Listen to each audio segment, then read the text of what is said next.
আসসালামু আলাইকুম। এটিএন বাংলা সংবাদে সবাইকে স্বাগত জানাচ্ছি। আমি চিন্তিয়া হক।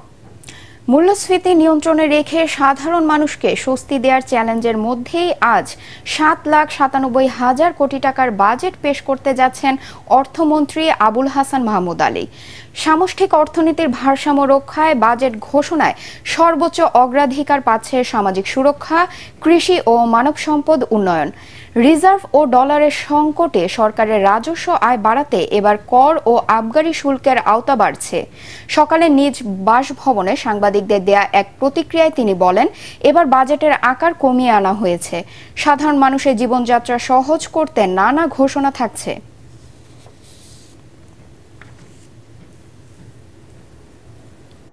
যতদূর সম্ভব আমরা চেষ্টা করেছি। দেখেন, আমরা টোটাল বাজেট তো কমিয়ে দিয়েছি, কারণ শুধু শুধু বেশি করে লাভ নাই।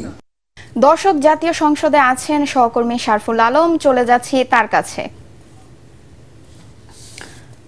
শারফুল, বাজেট অধিবেশন কখন বসবে, এখন পরিস্থিতি কি সংসদ ভবন এলাকায়? আচ্ছা, আপনার দ্বিতীয় প্রশ্নের উত্তর হচ্ছে বাজেট অধিবেশন বসবে বিকেল ৩টার সময়। এই মুহূর্তে আপনারা জানেন যে বাজেটের রীতি অনুযায়ী একটি মন্ত্রিসভা কমিটির বিশেষ বৈঠক সংসদ ভবনে অনুষ্ঠিত হয়। সেই বৈঠকটি কিন্তু শুরু হয়েছে। মাননীয় প্রধানমন্ত্রী কিছুক্ষণ আগে এসছেন এখানে, এবং মন্ত্রিসভার সদস্য যারা আছেন তারাও কিন্তু এই বাজেটের যে বিশেষ মন্ত্রিসভা কমিটির বৈঠক সংসদ ভবনে অনুষ্ঠিত হচ্ছে সেখানে তারা কিন্তু সবাই অংশগ্রহণ করেছেন।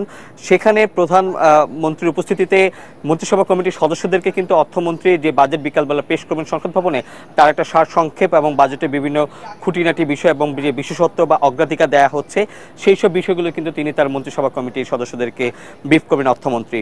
এবং এরপরেই কিন্তু বিকেল ৩টার সময় জাতীয় সংসদে ২০২৪-২৫ অর্থ বছরের বাজেট পেশ করতে যাচ্ছেন অর্থমন্ত্রী আবুল হাসান মাহমুদ আলী। এই ছিল আমার কাছে এখানকার সবশেষ খবর। শারফুল, আপনাকে ধন্যবাদ।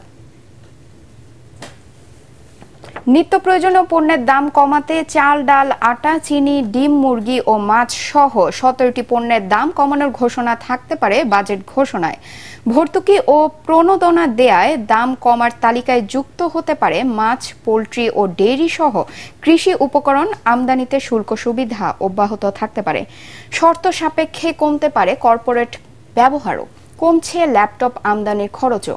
অন্যদিকে শুল্কে ভিটামিন, ইনসুলিন, রাসায়নিক দ্রব্য, plastic, coil, paper board, steel জাতীয় পণ্য, সার, গ্যাস, কয়লা, জিপসাম, ওষুধ শিল্পের কাঁচামাল সহ ৩২৯টি পণ্যে ১ থেকে ১০ ভাগ হারে আমদানি শুল্ক বসতে পারে।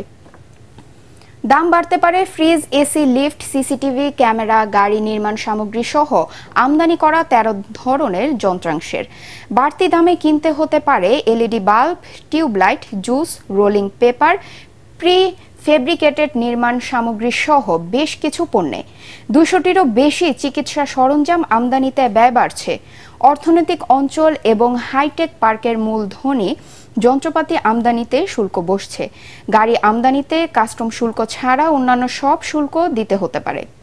টক টাইম ইন্টারনেট ব্যবহারে বাড়তি ৫% সম্পূরক শুল্ক বাড়ানোর ঘোষণা আসতে পারে বাজেটে। মোবাইল সিম কার্ড বিক্রির উপর কর ২০০ টাকা থেকে বাড়িয়ে ৩০০ টাকা করা হতে পারে বলে জানা গেছে। নরেন্দ্র মোদীর শপথ অনুষ্ঠানে যোগ দিতে কাল ভারতে যাচ্ছেন প্রধানমন্ত্রী শেখ হাসিনা। প্রধানমন্ত্রীর প্রেস উইং থেকে এ তথ্য জানানো হয়েছে। শনিবার নয়াদিল্লিতে অনুষ্ঠিতব্য শপথ অনুষ্ঠানে যোগ দিতে শ্রীলঙ্কার প্রেসিডেন্ট রনিল বিক্রমাসিংহে ও বাংলাদেশের প্রধানমন্ত্রী শেখ হাসিনাকে আমন্ত্রণ জানান ভারতের সাবেক প্রধানমন্ত্রী নরেন্দ্র মোদী।